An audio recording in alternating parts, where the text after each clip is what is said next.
Okay, so I've taken the I've oh shit. Oh, that's not what I wanted to do. I've taken the space that I made in Oculus Medium and painted and put it into Unity. Um, this is what it looks like when there are, let's see, 1,722,758 triangles in the mesh. Um, because I did not have optimization in mind when I was creating this. If you now you can notice, like, you can still read cardboard and assumably box down there if I could float down there and look. But on the white spaces, especially, you can notice there's these edges of the triangles, and I think that's because there's a setting when you make a texture out of vertex shaders of the pixel width for the border, and I put it to 0 because it wouldn't let me put anything else when I did a texture that was 4096 pixels by 4096 pixels. But it's kind of a neat effect, I think. I think it looks very neat. I like a lot of unintentional patina. So all of these effects around here are something I added to a different tunnel that I made and published in a Unity game, and I just kind of like threw this one into the same scene pretty much. So if we go down here,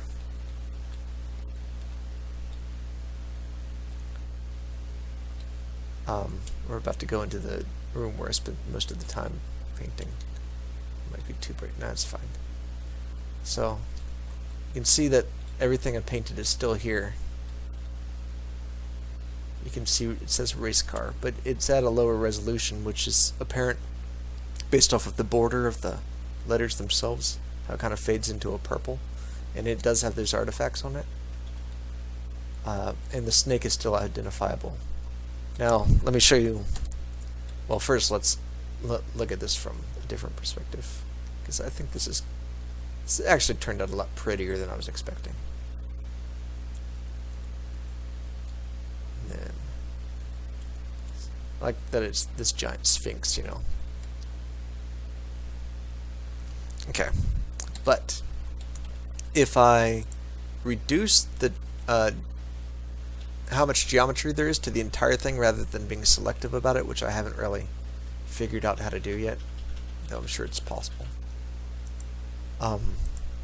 I reduced the entire mesh to 16,111 vertices rather than 1,700,000 and so. And in general, like, as far as the geometry goes, it actually softens it up some and it looks nice, but like, you can see that the word cardboard is completely destroyed. Not even a resemblance of it. I mean, that color is there. But there's no painting detail. And I'm pretty sure that the reason for this is because with the vertex colors, you can only have one color per vertex, I think. It might be one color per side of the triangle, I'm not sure. But so when you reduce the quantity of triangles, you're reducing the resolution of whatever you painted. So I think this file size is like much more manageable. I think it's around 20 megabytes maybe, maybe even 10. But the purpose of me publishing this would largely be based off of the pictures, which are no longer apparent. I did think that it was worthwhile to make a video to show what the reduction of the geometry would do to the vertex shader art I had made. So I wanted to record this. And we'll jump off of the Sphinx, so you can see that.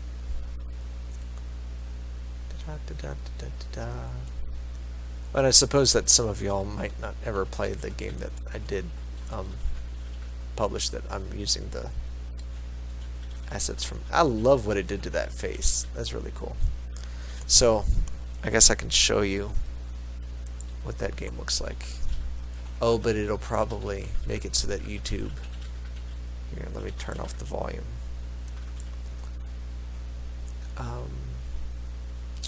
is it main? Don't save. This is what the one I actually published looks like, because I didn't do any UV painting in it, so I was able to I was able to much easily enjoy all of the artifacts that it has, because when I didn't really have anything to destroy. So okay, thanks.